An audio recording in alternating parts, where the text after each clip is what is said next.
Hello everyone, welcome to the very first video of the series, A Brief History of Computer Networks, a series where we will take a journey through how the internet came to the existence, from its early beginnings to the technology we use today. In each video, I will break down the key moments and the technologies that shaped our modern digital world. Whether you are curious about how the internet works or just want to learn a bit of a history, congratulations, you are at the right place. So, we are all connected through the internet, but have you ever stopped to think about how it all started? How did this amazing tool, which has become a part of our daily lives, come into existence? In this video, I will take you on a journey through the history of computer networks, starting from the very beginning all the way to the internet we use today. By the end of this video, you will have a clear understanding of the basics, how everything began, and how the early networks operated. But that's just the start. In the next videos, we will break down the important technical details, the protocols that make everything work, and finally, how modern networks run the internet today. Early days of networking. To truly understand how the internet began, let's travel back to the late 1960s. This was during the Cold War, a time when the US government was very concerned about a major issue, and that is how could they keep the communication alive if a nuclear attack happened? Because at that time, communication systems were set up in such a way that if the main hub was destroyed, the whole network would collapse. This was a serious problem for the national security. That's when the ARPANET came into the picture. It was a groundbreaking project funded by the US Department of Defense.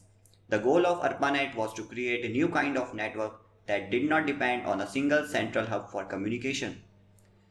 ARPANET aimed to solve the problem by building a distributed network. This means that even if some part of the networks were damaged or taken down, information could still find other routes to travel. This idea became the foundation of how modern networks work, including the internet which operates today. ARPANET was truly a game changer because it allowed data to flow smoothly and reliably, even when the part of the networks were interrupted. This new way of thinking about communication laid the groundwork for a stronger and more flexible internet. Now let's discuss some key milestones of the ARPANET.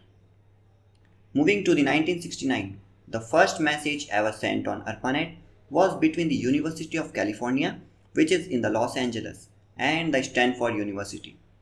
Here is a funny part. They tried to send the word login, but the system crashed just after the first two letters were sent. So the first message in the internet history was simply LO. Not perfect, but it was the start of something big. Now moving forward to the 1970s. Here comes the era of packet switching. To understand how ARPANET worked, let's talk about how data was transmitted at that time. So before ARPANET, communication systems used circuit switching, which is nothing but a way to transmit the data, and this is similar to making a phone call. A direct connection or a circuit is created between you and the person you are calling. That line stays open until you hang up. This method works for phone calls, but it's not ideal for sending data efficiently. Here is where comes packet switching, a method introduced by the ARPANET that became backbone of modern networks. Instead of creating a dedicated line, packet switching breaks data into small pieces called packets, which are sent independently across the network. These packets might take different routes and are reassembled at the destination. This means that even if part of the network is down, data can still reach its destination through the another path. To make it simple for you, circuit switching is like driving a car on a single highway. If there is a roadblock, you are stuck.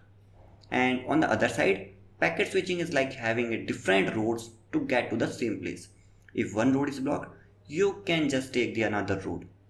And this approach made the networks more resilient and efficient, and it was a game changer in how information moved. Now in 1973, the first international connection, a very big achievement by the ARPANET. So by the early 1970s, ARPANET was expanding rapidly, and it was not just limited to the United States anymore.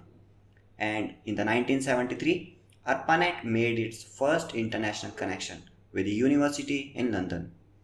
This was a huge milestone because it marked the start of what would become a global network. That is, where data could travel not just across the cities or the countries but across continents. At this point, ARPANET was not exactly the internet we use today, but it was a crucial step forward.